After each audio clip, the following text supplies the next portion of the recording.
Hello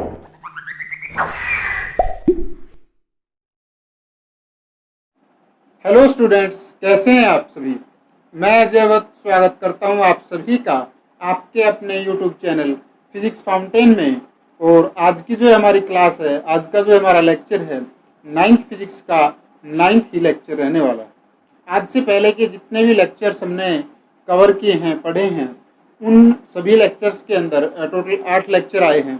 उनमें हमने जो फर्स्ट चैप्टर था अपना फिजिक्स का नाइन्थ क्लास का, मोशन, उसको पढ़ा था। आज हम नेक्स्ट चैप्टर जो हमारा force and laws of motion जो है, इसके बारे में डिस्कस करेंगे। आज की क्लास में हम फोर्स किसे कहते हैं, क्या होता है, कैसे काम करता है, उसके बारे में पढ़ेंगे। मोमेंटम क्या है, मोमेंटम को जो कैसे कैलकुलेट किया जाता है, उस चीज़ को देखेंगे। और नेक्स्ट जो है इनर्शिया, इनर्शिया कितने टाइप का होता है और क्या चीज़ है, इसके बारे में, यानी कि बेसिक डिटेल्स जो हमारे इस चैप्टर से रिलेटेड रहने वाली हैं, उन सभी को हम डिस्कस करेंगे। ऊपर आई बटन पर क्लिक करके आप जो पिछले लेक्चर जितने भी आए हैं उनकी प्लेलिस्ट को विजिट कर सकते हैं। जिस किसी भी स्टूडेंट के वो लेक्चर्स छूट गए हों तो वो लेक्चर्स उस प्लेलिस्ट से जा करके विजिट कर सकते हैं। नीचे डिस्क्रिप्शन बॉक्स में भी उसका लिंक मिल जाएगा, तो आप वहाँ से भी जा करके वहाँ उनको विजिट कर सकते हैं। तो आज का लेक्चर स्टार्ट करते हैं और देखते हैं कि फोर्स क्या है। पहले तो जो डेफिनेशन हमारी लिखी गई है बुक्स के अकॉर्डिंग, उसको पढ़ते हैं, एक बार देखते हैं उसमें क्या कहता है। तो पहली चीज क्या कह रहा है कि कोई भी एक्सटर्नल एफर्ट पुल की फॉर्म में लगा हो या पुश की फॉर्म में लगा हो, उसको हम क्या कहेंगे, जो है फोर्स कहेंगे। लेकिन ये पुल और जो पुश है हमारा, ये कैसा एफर्ट है, इस एफर्ट का क्या रिएक्शन होगा, क्या इसकी वजह से रिजल्ट निकल करके आया, क्या इसकी आउटपुट होगी। वो कह रहा है कि जो इसकी वजह से जो है चेंज किस में होगा, या तो वो कोई उस बॉडी की स्टेट ऑफ मोशन जो भी है उसके अंदर चेंज होगा, या फिर वो चेंज होने की तरफ आगे बढ़ेगी। वो स्टेट ऑफ मोशन भी हो सकती है आपकी, और नेक्स्ट जो है आपकी वो क्या हो सकती है, उसकी डायमेंशंस भी हो सकती है बॉडी की। डायमेंशन से इन द सेंस है कि लेंथ और ब्रेथ दोनों, ठीक है, उस बॉडी की शेप में भी कोई परिवर्तन आ जाएगी।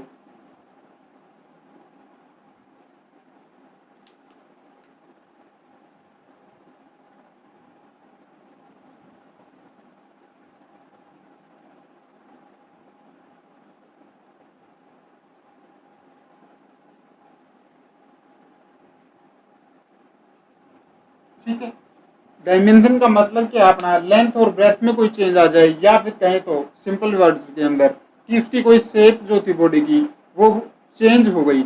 इस चीज को हम क्या बोलते हैं, फोर्स। ऐसी फॉर्म है पुल और पुश की, जो एक्सटर्नल एफर्ट जो हमारा लग रहा है, उस एफर्ट की, जिसकी वजह से हमारा क्या क्या चेंज हो रहा है, जो कि चेंज करेगा, या तो चेंज डेफिनेटली चेंज कर देगा उसकी रिजल्ट, या फिर चेंज की तरफ उसको टेंड करवाएगा। किसके लिए, किसकी, उसकी जिम्मेदारी जो है वो क्या चीज की जिम्मेदारी लेगा कि उसकी स्टेट ऑफ मोशन जो है उसको चेंज कर देगा, या फिर उसकी जो डायमेंशंस है बॉडी की उसको चेंज कर देगा। तो इस चीज को हम फोर्स कहते हैं।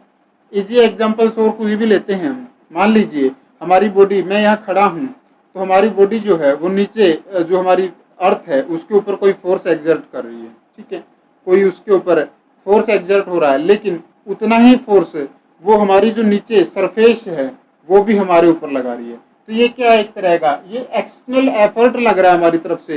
या तो हम उस चीज को, किसी चीज को पकड़ करके खींच रहे हैं, उसको पुल कर रहे हैं, या फिर उसको दबा रहे हैं, पुश कर रहे हैं, ठीक है, उसको धकेल रहे हैं। तो इस एफर्ट की वजह से या तो उसकी स्टेट ऑफ मोशन के अंदर कोई चेंज आया, या फिर उस चेंज की तरफ वो बॉडी गई, ठीक है। इसी चीज को हम क्या कहते हैं, फोर्स कहते हैं। ये आपकी प्रॉपर डेफिनेशन आप लिख लीजिए, मीनिंग आपको इसका समझ में आ गया होगा, ठीक है। अब इसमें अगर हम और देखें कि फोर्स एक्चुअल में है क्या चीज, मान लेते हैं ये कोई बॉडी हमारी, और इस बॉडी का जो वेट है, इसका जो मास है वो क्या है, वो m है। m इसका क्या है, मास है। जब हम इस बॉडी के ऊपर एक्सटर्नल एफर्ट को अप्लाई करते हैं, जब हमने इस बॉडी के ऊपर कोई एक्सटर्नल जो है एफर्ट लगाया, उसको हमने क्या नाम दिया, F, क्योंकि उसको हम क्या बोल रहे हैं, फोर्स बोल रहे हैं। फोर्स कोई हमने कोई एक्सटर्नल एफर्ट इस पर लगाया, और इस बॉडी ने कोई मोशन जो है वो एग्जर्ट हो गया इस पर, वो कोई मोशन शो कर रही है। उस मोशन की वजह से जो ये हमने फोर्स लगाया था, जो एग्जर्ट किया था इसके ऊपर, क्या एफर्ट, एक्सटर्नल जो एफर्ट लगा था, इसकी वजह से इस बॉडी को कोई एक्सेलरेशन मिल गई, इसने कोई चेंज इन पोजीशन किया। अपनी जो फर्स्ट जो चैप्टर था उसकी जो डेफिनेशन, जो फर्स्ट या सेकंड लेक्चर जो था, उसमें हमने क्या सीखा था कि हमारी वेलोसिटी क्या थी, चेंज इन डिस्प्लेसमेंट।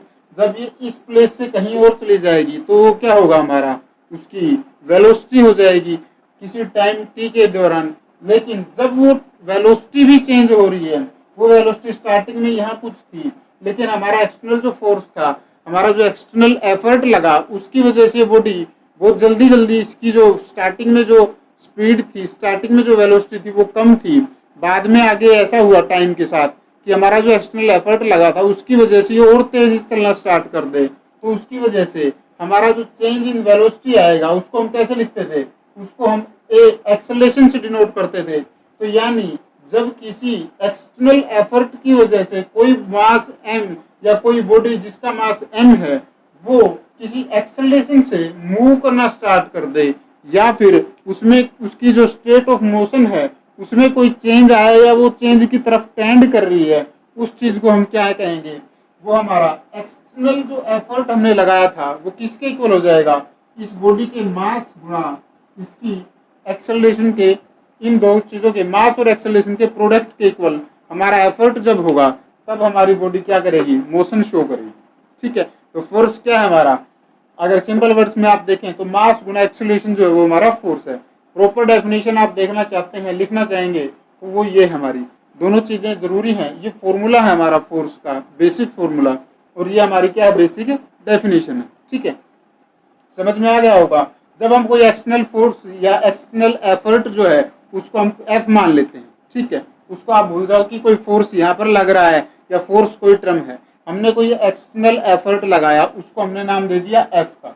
ठीक है, अब कोई बॉडी है जिसके ऊपर हमने एक्सटर्नल एफर्ट लगाया, चाहे वो पुल था चाहे वो पुश था, उसका मास कोई एम मास था उस बॉडी का, उसके पास खुद का, लेकिन उस हमारे एफर्ट की वजह से उस जो बड़ा बॉडी थी जिसका मास एम था, इस मास के अंदर कोई चेंज आ गया, उसकी स्टेट ऑफ मोशन जो है, मान लीजिए स्टार्टिंग में रेस्ट में थी, कोई बॉल रखी है या कोई हमारे पास जो है वस्तु है, जैसे ये मान लेते हैं कि हमारे पास कोई बॉल है, इसके ऊपर हमने कोई पुश जो है इसको पुश किया, इसकी वजह से जो है इसने अपना जो राउंड लगाना स्टार्ट कर दिया, इसके अंदर कोई मोशन हुआ, उस वजह से इसकी वेलोसिटी चेंज होगी, वेलोसिटी चेंज होगी तो उसी को हम क्या कहेंगे, चेंज इन वेलोसिटी को ये एक्सेलरेशन बोलते थे, तो ये एक्सेलरेशन आ जाएगी। तो कुल मिलाकर के हमारा जो एक्सटर्नल एफर्ट था वो किसके इक्वल आ गया, जितना उस बॉडी का मास था वो लग रहा है, प्लस में उसकी कोई स्पीड जो उसने अटेन कर ली है, जिसकी तरफ वो मोशन करना जिस स्पीड से उसने स्टार्ट कर दिया है, उसको हम क्या बोल देते हैं, एक्सेलरेशन। चेंज इन स्पीड भी तो हो रहा है उसकी में, फाइनली वो जीरो पर थी, बाद में वो किसी उस वेलोसिटी और पर चली गई, तो वो सब चीजें मिला करके हमारे पास क्या आ गया, force is equal to M गुणा ए, मास इंटू एक्सेलरेशन। ठीक है, तो ये आ गया। अब बात करते हैं कि इसकी यूनिट्स क्या होंगी, ये कैसी क्वांटिटी होगी। पहले ये देख लेते हैं कि ये कैसी क्वांटिटी होगी। फोर्स हमारा वेक्टर क्वांटिटी होगी। अब बात करते हैं कि क्यों होगी। इससे हमें पता लग रहा है कि फोर्स की, यहाँ से हमें दिख रहा है कि हमने इस डायरेक्शन में लगाया तो आगे चलना स्टार्ट कर दिया, चलो छोड़ो, इस बात से भी समझ में नहीं आ रहा कि हम फोर्स किस तरफ लगा रहे हैं। पुश करेंगे तो आगे की तरफ बॉडी जो है हमसे दूर जाएगी, पुल करेंगे तो हमारी तरफ खींचेगी, वो हमारी तरफ उस मोशन जो है उसका होगा। इस बात को आप नहीं आपके समझ में आ रही तो भूल जाओ। पहले हम देखते हैं कि हमारे पास जो एक्सेलरेशन थी वो कैसी क्वांटिटी थी, वो हमारी वेक्टर क्वांटिटी थी। क्यों थी, क्योंकि हमारे पास इनिशियल और फाइनल वेलोसिटीज का अंतर हम कैलकुलेट कर रहे थे, उसी को हम एक्सेलरेशन बोल रहे थे, और वेलोसिटी खुद हमारी वेक्टर क्वांटिटी थी। अगर ये सभी चीजें आपको अभी तक नहीं पता है तो पहले आप जाकर के फर्स्ट और सेकंड जो लेक्चर था 9th क्लास का वो जाकर के देखिए, वहां से आपको अच्छे से क्लियर हो जाएगा। तो वहां से हमारे पास एक्सेलरेशन क्या आई थी, एक वेक्टर क्वांटिटी। ये हमारी स्केलर क्वांटिटी है, ये हमारी वेक्टर क्वांटिटी है, मल्टीप्लाई जो होकर के इसका प्रोडक्ट जो आएगा वो किसके इक्वल होगा, वो एक वेक्टर क्वांटिटी के इक्वल होगा। तो यहाँ से भी हमारा फोर्स जो है वो किसके इक्वल आ गया, वो हमारा वेक्टर क्वांटिटी होगा। ठीक है, तो आप यहाँ से लिख लेंगे ये क्या होगा, अपना जो ये फोर्स है ये कैसा है, वेक्टर क्वांटिटी है।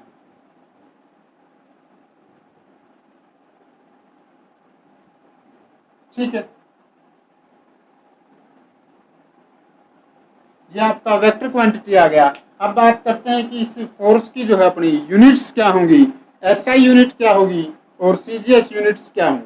ठीक है, तो फर्स्ट देखते हैं हम कि फोर्स हमारा किसका प्रोडक्ट है, मास और एक्सेलरेशन का।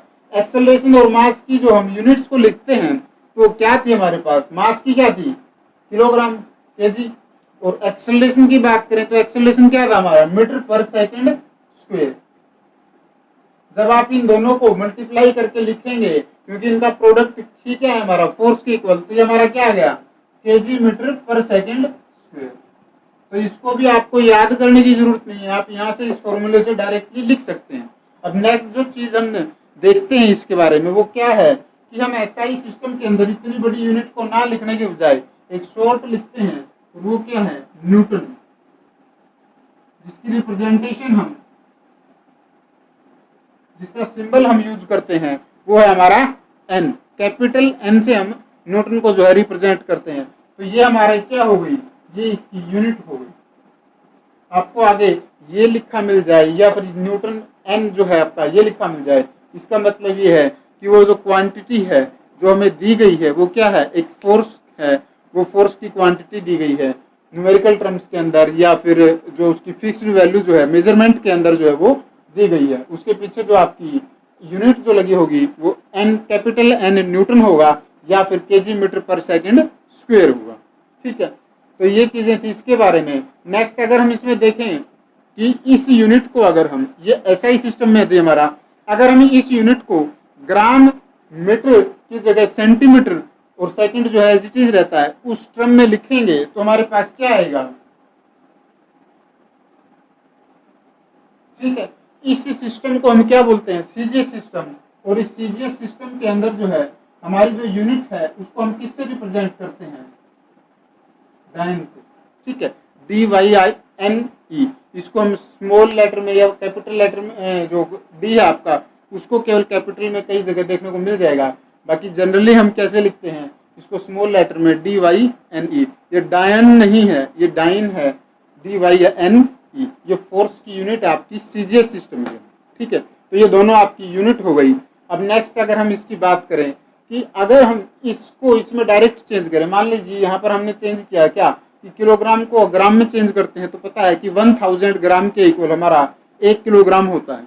वही बात करें मीटर की तो मीटर कितने के इक्वल होता है हमारा 100 सेंटीमीटर के। तो यहाँ से अगर हम डायरेक्ट इसकी लिखना चाहें तो क्या होगी 10⁻³ यहाँ से आ जाएगी और 10⁻² यहाँ से, तो टोटल कितना हो गया अपना सेकंड जो है एज इट इज है अपना दोनों जगह। तो यहाँ से आप लिखना चाहें तो यहाँ से लिख सकते हैं कि 1 newton is equal to 10⁵ dyne.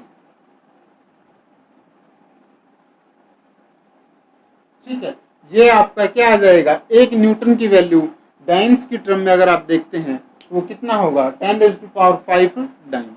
ठीक है, तो ये चीज आपकी फोर्स से रिलेटेड थी।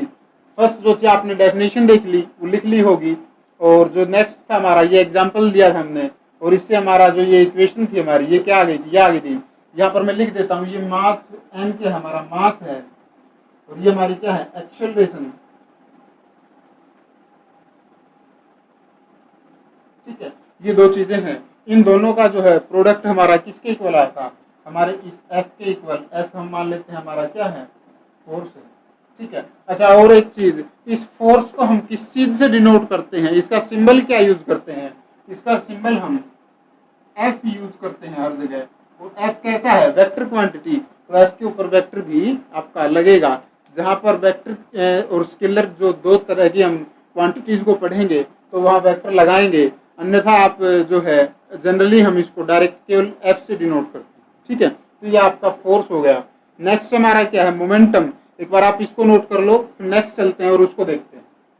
तो नेक्स्ट क्या है आपका, नेक्स्ट है हमारा मोमेंटम। मोमेंटम को हम स्मॉल पी या कई जगह आपको कैपिटल पी भी लिखा मिल जाएगा, तो इस पी से जो है आप डिनोट करेंगे। ठीक है, इसकी जो डेफिनेशन है या यूं कहें इसकी जो है डायरेक्ट ये डेफिनेशन तो क्या है, ये केवल एक इसका फॉर्मूला भी यही है और इसका डेफिनेशन भी यही है। ये क्या हमारा P equal to mass into velocity. ठीक है, यहां से भी हमें वही चीज़ देखने को मिलेगी कि चेंज इन वेलोसिटी हमारा एक्सेलरेशन था, उसको हमने फोर्स बोल दिया था, लेकिन चेंज इन डिस्प्लेसमेंट हमारा वेलोसिटी होता है। तो यहाँ पर मास का है, प्रोडक्ट है हमारा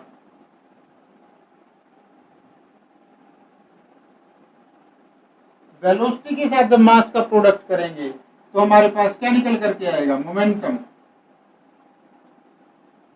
ठीक है, ये लिखा भी है, it is the product of mass and velocity of a body. ठीक है, तो इसमें भी वही सेम काम है कि इसमें जो हमारी बॉडी थी एम, जिसका मास था, वो कोई मोशन कर रही थी किसी वी वेलोसिटी से, तो इन दोनों की जब प्रोडक्ट आप लोगे तो वो क्या आ जाएगा, उसको हम मोमेंटम बोल देते। ठीक है, ये चीज़ हमारी किस उससे वो मूव कर रही है, उसके अंदर मोमेंट आ रहा है, उस चीज़ को हम क्या बोलते हैं, मोमेंटम, मास इनटू वेलोसिटी। ठीक है, ये इसके बारे में था। और इसकी अगर हम यूनिट्स की बात करें तो वही है, इसमें क्या हो जाएगा आपके पास, मास जो था आपका उसकी क्या आ जाएगी, केजी, वेलोसिटी की मीटर पर सेकंड, तो यहाँ से हमारे पास ये इसकी एसआई यूनिट आ जाएगी मोमेंटम की। और ये आपकी यूनिट्स थी। दूसरा ये है कि ये हमारी क्या है, वेक्टर क्वांटिटी है वी, वेलोसिटी, ये वेलोसिटी जो है ये वेक्टर क्वांटिटी है।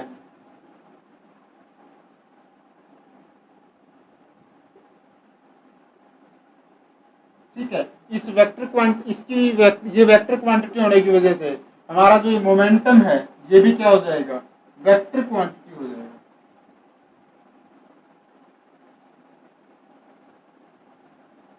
ठीक है, तो आपको पता लग गया होगा कि इसमें क्या क्या टर्म्स हैं। बस मेन तो यही थी कि ये मास है, जब इसके अंदर कोई मोशन होता है तो किस स्पीड से हुआ, उसको आप हम जब डिस्प्लेसमेंट होता है कोई बॉडी के अंदर तो उसको किस टर्म में डिनोट करते हैं, वी, वेलोसिटी के टर्म्स में। अगर ये कोई डिस्टेंस ट्रेवल करके वापसी यहीं आती तो हम क्या मानते थे, उसको स्पीड मानते थे, वो अलग टर्म हो जाती थी अपनी। ये क्या थी हमारी नॉन यूनिफॉर्म मोशन। और यूनिफॉर्म मोशन वाला जो था फर्स्ट चैप्टर, उसी से आगे कंटिन्यू किया है। इसमें फोर्स और उसके लॉज ऑफ मोशन आ गए, मोशन के बारे में ही आगे हम और डीपली थोड़ा आगे अलग चैप्टर बना करके पढ़ रहे हैं। ठीक है, तो ये हमारा मोमेंटम है, इसमें वही मास और वेलोसिटी का जो है प्रोडक्ट है, उसको हम पी मोमेंटम बोल देते हैं। ये दोनों जो है ये वेक्टर क्वांटिटी है। मास हमारा स्केलर क्वांटिटी थी, scalar into vector quantities, vector quantities का जो प्रोडक्ट होकर के आएगा, प्रोडक्ट जो आएगा उसका आंसर जो होगा वो क्या होगा, अपनी वेक्टर क्वांटिटी आ जाएगी। बस यही था, इसकी यूनिट है केजी मीटर पर सेकंड, ये हमारी एसआई यूनिट होगी। इसमें इतना ही था, इसको एक बार नोट डाउन कर लो। फिर नेक्स्ट चलते हैं, नेक्स्ट देखते हैं इनर्शिया क्या है। तो नेक्स्ट जो है हमारा वो क्या है, इनर्शिया। इनर्शिया क्या होता है उसके बारे में, उसकी जो डेफिनेशन है मैंने दो तरीके से लिखी है अलग अलग, तो एक बार आप दोनों को आराम से पढ़िए, बिना एक बार लिखना बंद कीजिए, एक बार इसको पढ़ करके देखिए। तो हमारे पास क्या पहली जो डेफिनेशन वो क्या कहती है, the inability of a body to change its state of motion by itself. ठीक है, यानी कि कोई बॉडी जो काम कर रही है वो किसी मोशन में चल रही है तो उसी मोशन में चल रही है, वो चेंज नहीं कर सकती अपने आप अपनी तरफ से। अगर वो रेस्ट में पड़ी है तो वो रेस्ट में ही पड़ी है, वो मोशन में नहीं आ सकती, वो कोई और कुछ काम नहीं कर सकती। यानी कि वो जो उसकी मोशन की या जो उसकी जो स्टेट है, जिस स्टेट में वो मोशन कर रही है या रेस्ट कर रही है, उस स्टेट को चेंज करने के लिए वो इनेबल है। उस इनेबिलिटी को हम क्या बोलते हैं, इनर्शिया बोलते हैं। ठीक है, दूसरे वे में अगर हम कहें कि जो एबिलिटी है किसी बॉडी की, do not change its state of motion by itself, यानी कि उसकी अपनी कोई क्षमता है, उस क्षमता की वजह से वो कोई चेंज नहीं कर पा रही है उसकी स्टेट ऑफ मोशन के अंदर। ठीक है, ये दोनों तरफ से आप दो, वही बात है कि दो तरीके से, दो नज़रिए से आप इस डेफिनेशन को देख सकते हैं कि कोई बॉडी जो है वो किसी काम के लिए निकल गई, यानी कि कोई उसमें मोशन हुआ, जब तक उस पर कोई एक्सटर्नल फोर्स, एक्सटर्नल एफर्ट नहीं लगेगा, तब तक वो सेम स्पीड से, सेम जो उसकी वेलोसिटी है उसी से वो चलती रहेगी, उसका मोशन जो है वो कहीं नहीं रुकेगा। ठीक है, मान लेते हैं कि इसमें आप कोई बॉल ले लीजिए। ठीक है, हमने उस बॉल को जो है वो कोई स्पीड दी, कोई उसको फेंका, किसी स्पीड से फेंक दिया। अब वो जो बॉल है आपकी वो बिल्कुल फ्री है, उस पर कोई एक्सटर्नल फोर्स नहीं लग रहा, तो उसी स्पीड से जो है वो मोशन करती रहेगी किसी एक डायरेक्शन में, वो अपनी डायरेक्शन तक को चेंज नहीं कर सकती। ठीक है, आगे जो हम इसके टाइप्स पढ़ेंगे उसमें बात करेंगे कि डायरेक्शन भी है, इनर्शिया ऑफ डायरेक्शन एक अलग थोड़ा सा पार्ट हम अलग से डिस्कस करेंगे। तो इसमें क्या है हमारे पास, अगर कोई बॉडी जो है वो किसी रेस्ट पोजीशन में रखी हुई है, कहीं किसी स्थान पर पड़ी है, जब तक उसको आकर के कोई नहीं छेड़ेगा, जब तक उसकी जो उसके ऊपर कोई एक्सटर्नली काम नहीं होगा, एक्सटर्नली कोई एफर्ट नहीं लगेगा, तब तक वो बॉडी ऐसी ही पड़ी रहेगी। तो उस वहां पड़े रहने की क्षमता को ही हम क्या बोल रहे हैं, उसकी एबिलिटी या इनएबिलिटी, किस वे में, किस रिस्पेक्ट में बोल रहे हैं। इनएबिलिटी कब बोल रहे हैं कि वो अपने आप में इतनी सक्षम नहीं है कि अपनी उस पोजीशन को बदल पाए, ये चीज है। अगर हम एबिलिटी की बात करें तो उसके अंदर इतनी क्षमता नहीं है कि वो अपने आप को बदल पाए। दो अलग अलग तरीके से बात एक ही है, तो वही चीज मैंने अलग अलग वे में लिख दी है यहाँ। ठीक है, आपको समझ में आ गया होगा। इसके अगर हम एग्जाम्पल लें, अच्छा दूसरी बात, जो ये हमारी इनर्शिया है ये किस पर डिपेंड करेगा, ये हमारी बॉडी के मास के ऊपर जो है वो डिपेंडिंग रहेगा। ठीक है,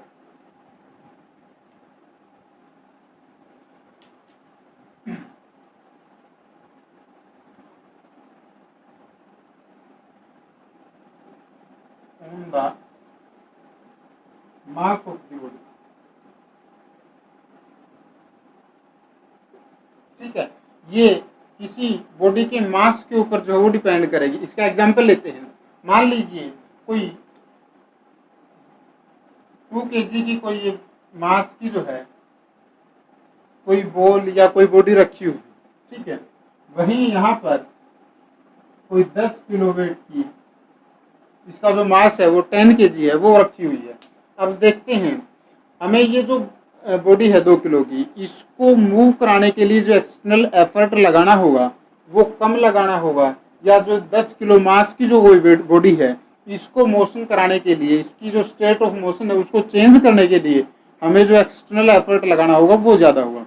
तो यहाँ से हमारा मास जो है वो किस पर इफेक्ट कर रहा है, हमारा जो बाहर से फोर्स लगाएंगे हम उस पर इफेक्ट कर रहा है। यानी दूसरे अगर उसको जो है कंसर्न में देखा जाए, उसको सेकंड कंसर्न में देखा जाए, अदर वर्ड्स में देखा जाए, तो वो क्या है कि ये कितनी एबल है, कितनी इसके अंदर इनएबिलिटी है किसी वो अपनी उसी पोजीशन के अंदर बनी रहे। यानी कि वो इनर्शिया जिसकी हम बात कर रहे हैं, एक ऐसी क्षमता है ना इनर्शिया, जो अपनी उस बॉडी को जिस पोजीशन में है वो उसी पोजीशन में रखे। इसी चीज को हम डायरेक्टली इनडायरेक्टली इनर्शिया बोल रहे हैं। तो इस बॉडी की उस क्षमता को अगर हम देखें इस छोटी बॉडी के रिस्पेक्ट में, कम मास वाली बॉडी के रिस्पेक्ट में, तो वो किसकी ज़्यादा है, हमारी 10 किलो जो मास है जिस बॉडी का, इसके रिस्पेक्ट में जो इनर्शिया हमारा ज़्यादा होगा। क्योंकि हमें 10 किलो वाली जो बॉडी है उसको मूव कराने के लिए, उसकी स्टेट ऑफ मोशन चेंज करने के लिए जोर ज़्यादा लगाना पड़ेगा, फोर्स जो ज़्यादा लगाना पड़ेगा। तो यहाँ से हमें क्या पता लग रहा है कि जो इसका इनर्शिया है, जो इसकी एक जो स्टेट है इसकी, या चाहे तो वो मोशन स्टेट है चाहे तो रेस्ट स्टेट है, उस स्टेट के अंदर इसकी बने रहने की इसकी जो एबिलिटी है, जो क्षमता है वो ज़्यादा होगी बजाय के हमारे 2 किलो वाले की। यानी कि जो मास है आपका वो किस पर डिपेंड, जो इनर्शिया है वो आपका वो डायरेक्टली किस पर डिपेंड कर रहा है, हमारे मास पर डिपेंड कर रहा है। जिसका हमारा मास ज़्यादा होगा उसका इनर्शिया जो है वो भी ज़्यादा होगा। ठीक है, जिसका मास हमारा कम होगा वो उसका जो इनर्शिया आपका वो कम होगा। तो इससे ये दो चीज़ें थी जो मास पर ये जो डिपेंड करेगी, ये आपको इस एग्जांपल से समझ में आ गया होगा। नेक्स्ट इसके जो 3 पार्ट हैं, inertia of motion, inertia of rest और इनर्शिया ऑफ डायरेक्शन। ठीक है, तो एक बार इसको नोट डाउन कर लो, फिर नेक्स्ट चलते हैं। तो इसका जो नेक्स्ट है वो हमारा क्या है, इनर्शिया।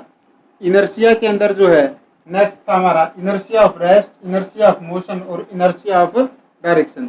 यानी कि इनर्शिया अपने आप में क्या था, कोई चीज़ जो है जिस भी पोजीशन के अंदर, जिस भी जो भी वो काम कर रही है उसी काम के अंदर लगी रहेगी, उसी काम के उसी पोजीशन के अंदर जो उसी स्टेट के अंदर पड़ी रहेगी जब तक उस पर बाहर से कोई काम नहीं होता।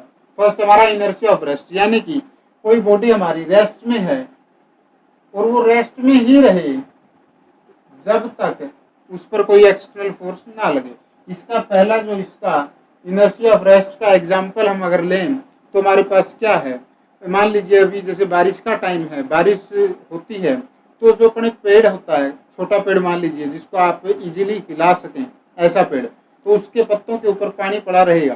ठीक है, आपने क्या किया, उस पेड़ को जाकर के एकदम से हिलाया तो जो अपना पानी की जो ड्रॉप उस पेड़ के ऊपर जो उस पत्तों पर पड़ी थी वो कैसी थी, वो रेस्ट के अंदर थी, ठीक है, उसके अंदर कोई मोशन नहीं हो रहा था और वो वहां पर पड़ी थी। जैसे ही आपने उस पर एक्सटर्नल फोर्स लगाया एकदम से, तो क्या हुआ, उस जो पानी की जो ड्रॉप्स थी उनको एक झटका महसूस हुआ, और जो अपना पेड़ था और जो उससे कनेक्टेड हमारी पत्तियां थी उनको तो वो फोर्स तुरंत मिल गया और वो आगे की तरफ चली गई। लेकिन जो अपना पानी की जो ड्रॉपलेट उसके ऊपर रखी हुई थी, उसके ऊपर पड़ी हुई थी पत्ते के ऊपर, वो किसी पोजीशन पर रेस्ट में पड़ी थी। अब उसके नीचे से पत्ता तो मोशन कर गया, वो पत्ते के साथ मोशन नहीं कर पाई, तो जो पानी है वो हमारे ऊपर आकर के गिरता है, ठीक है। दूसरा और एग्जाम्पल अक्सर बुक्स में भी अपने को देखने को मिलता है, वो क्या है कि हम किसी बस में बैठे हैं, बस चल नहीं रही है, रुकी हुई है, हम बैठे हैं, तो जब एकदम से बस चलती है तो हमें एक झटका महसूस होता है पीछे की तरफ, ठीक है। तो वो झटका क्या है, वो जर्क जो है वो क्या चीज़ थी, वो इसी इनर्शिया ऑफ रेस्ट का ही एक एग्जाम्पल है, ठीक है। वो क्यों है, हमारी बॉडी जो है वो बस के साथ कॉन्टैक्ट में है, सीट पर हम बैठे हैं और वो सीट अपने बस के साथ जो है वो कनेक्टेड है। जैसे ही बस चली तो उसके जो एक्सल के अंदर जो मोशन हुआ उसकी वजह से जो बस है वो कंप्लीट एक बॉडी बनी हुई है सीट से लेकर के और नीचे एक्सल तक, तो वो मोशन करती है। लेकिन हमारा जो शरीर है वो कैसे बैठा है, वो एक अलग बॉडी के रूप में उसके ऊपर बैठा है और कैसी पोजीशन में, रेस्ट पोजीशन में है।